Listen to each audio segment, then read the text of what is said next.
It's pretty sad because you don't know if you might wake up to that call, oh, this guy got bombed or this guy got killed, or because they're not only bombing like soldiers or military militia, they're actually bombing lots of civilians. In the past 7-8 months, a lot of civilians have died in Lebanon, and they had nothing to do with the whole conflict. As the Israel-Hamas war expands northwards, Canadians with connections to Lebanon worry about what will happen to their loved ones. Hassan Tomi was himself evacuated from Lebanon in 2006 as part of the Canadian effort to rescue nationals trapped there during that year's war. And he hopes if push comes to shove, Canada can help again. I hope they will. It will be for helping people evacuate Lebanon, right? Some people are stuck, especially right now with the flights. It will be an escape, right? It will be much appreciated if they do that. Anyone fleeing war, it doesn't matter which side you're on. The 2006 war between Lebanon and Israel saw the nation's only airport bombed, and Canadian nationals were evacuated by sea.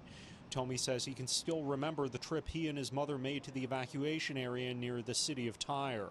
And as soon as we got into the gates of that resort, you're literally in the safest area in Lebanon back then.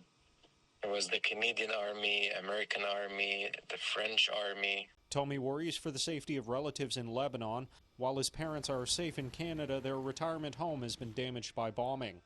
Earlier this week, Foreign Minister Xiaoli Li issued a statement saying, in part, "My message to Canadians has been clear since the beginning of the crisis in the Middle East. It is not the time to travel to Lebanon, and for Canadians currently in Lebanon, it is time to leave while commercial flights remain available." But Tomi says that's not so easy.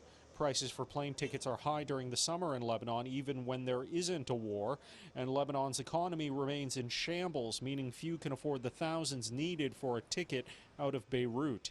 Canadian forces are preparing for the worst. We know that there are tens and thousands of Canadians, or close relatives of Canadians, that would seek safe haven in the event of an evacuation.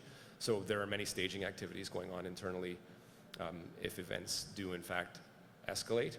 In Ottawa, Xiaoli Li, City News.